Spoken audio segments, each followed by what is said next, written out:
Hey everyone, welcome back. Hope you're having a fantastic day so far.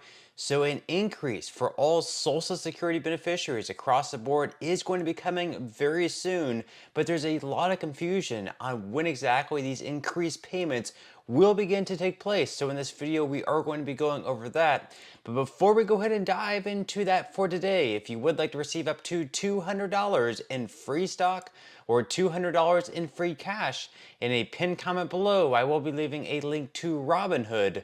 All you have to do is once you click on that link is just sign up for a free account and then simply link your bank account. You do not even have to make an opening deposit. At that point in time, Robinhood will be sending you one free stock worth all the way up to $200. And if you'd rather just have the cash, all you have to do is once you receive the free stock is just sell it for what it's worth and then transfer the cash value right back to your bank account. Okay, so before we dive into the part where we're going to be discussing the Social Security increase and when exactly you can expect to start seeing those reflected payments take place, we're going to be going over one bill that actually happens to be bipartisan in regards to Social Security, which would also affect millions of beneficiaries and create increased payments for them on top of this other COLA increase that's going to be taking place as well. So basically, once again, bipartisan means that both Republicans support it and Democrats support it. And anytime that happens, it actually increases the likelihood of a bill passing because a lot of these bills that we're seeing, only Democrats are supporting it and Republicans hate it. So the bill ends up dying somewhere either in the House or the Senate, or vice versa, where Republicans love it, but Democrats absolutely hate it. So then Democrats shoot it down and it dies somewhere in the House or the Senate. But once again, this bill actually happens to be bipartisan.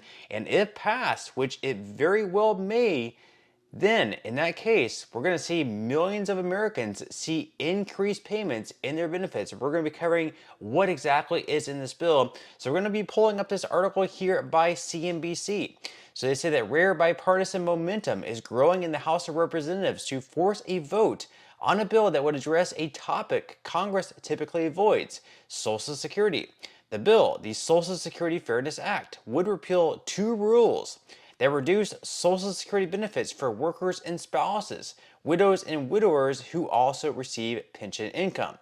On Tuesday, Representatives Abigail Spanberger, a Democrat in Virginia, and Garrett Graves, a Republican in Louisiana, filed a discharge petition to force a vote on the bill on the House floor.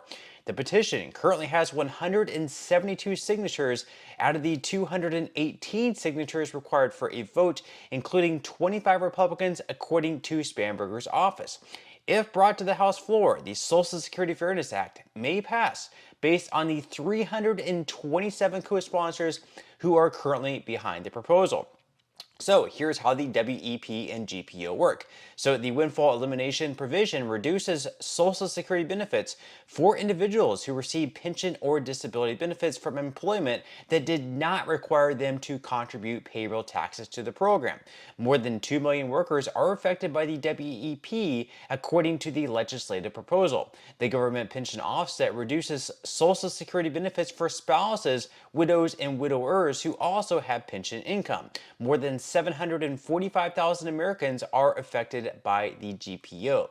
Now, here's exactly why eliminating current rules may actually be problematic.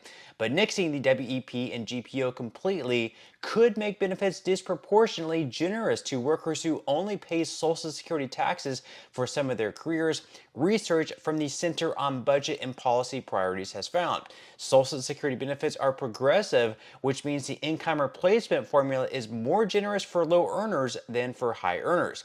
Consequently, pension-covered workers who have contributed fewer years to Social Security may look like low earners to the program that can result in more generous benefits for those workers compared to others who have spent their entire careers contributing to the program.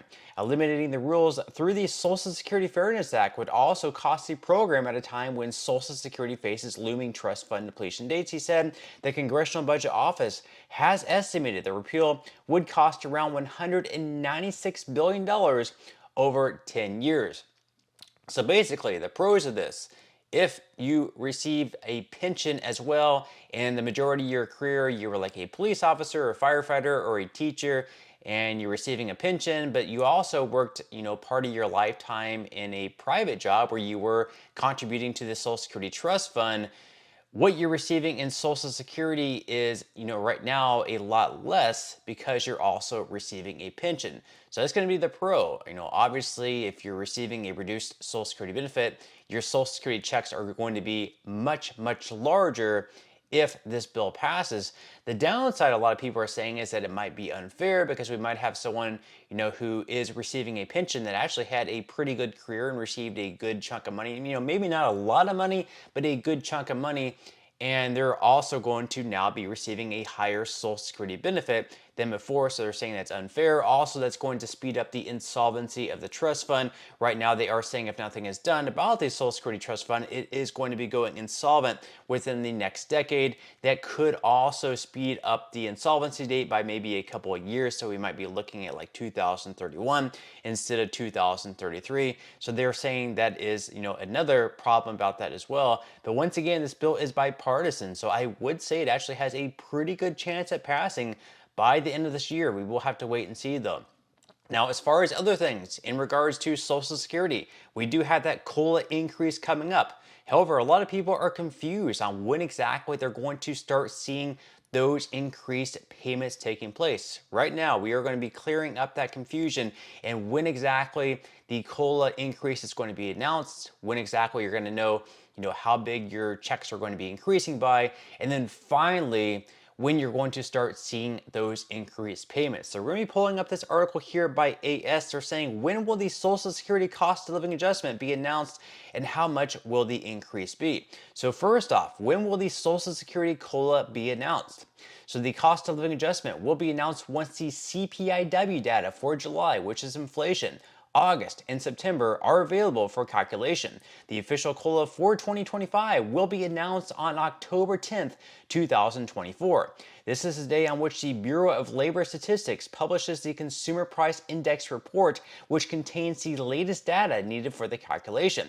The government agency will publish the relevant information on Thursday, October 10th at 8:30 a.m. Eastern Time. Now, up on the screen, you will see the schedule of releases for the Consumer Price Index, and right there at the bottom, you will see October 10th at 8:30 a.m.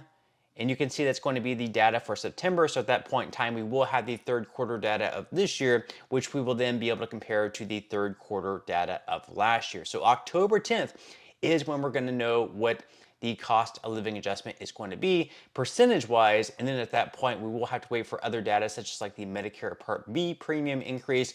And then at some point, probably in November or December, you're then going to be receiving a letter from the Social Security Administration letting you know what your benefits are going to be looking like for next year in 2025. Now, when exactly are you going to see these increased payments taking place? There's a lot of confusion. Some people might be thinking, okay, if they're going to be releasing what the COLA is going to be in October, then we're finally going to start seeing these increased payments in October, or maybe it's going to be 1 month later in November. Well, no, that's actually not going to be the case. You're actually not going to start receiving these increased payments until 2025 because this is the cost of living adjustment for 2025. So you're going to start receiving your COLA increase next year in 2025. Now you can see the payment schedule up there on the screen. This is for 2024.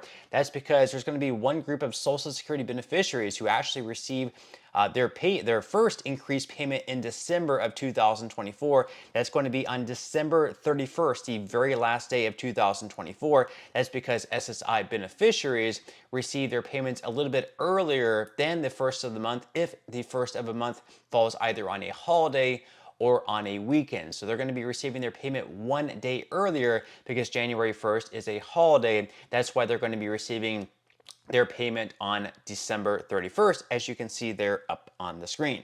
Then as far as everyone else goes, we're going to have payments going out on January 3rd. That's going to be another payment that's going to be reflecting the increase. Payments on the 3rd are going to those if you received Social Security before May of 1997, or if you receive both Social Security and SSI, your Social Security is paid on the 3rd, and then your SSI is paid on the 1st, but you would have actually received the SSI on the 31st in December.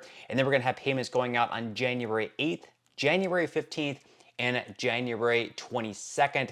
Those payments are going to be going out depending on your birthday. So if you were born between the 1st and 10th of any given month, you're going to be receiving your payment on January 8th. Those receiving their payments on January 15th, those are going to be the ones born between the 11th and 20th of any given month. And then finally, if you're born on the 21st or after of any given month, you're going to be receiving your payment on January 22nd. And all those payments in January 2025 are going to be higher because of the cost of living adjustment, which according to the most recent estimate is looking at right around 2.5%. But again, we will not know that final number until October 10th at 8:30 a.m. Eastern Standard Time. But that's all we have for today's video. I certainly hope you enjoyed and found value out of it. If you did, again, I would greatly appreciate if you could give this video a like, consider subscribing to my channel if you have not already, and I will see you in the next video.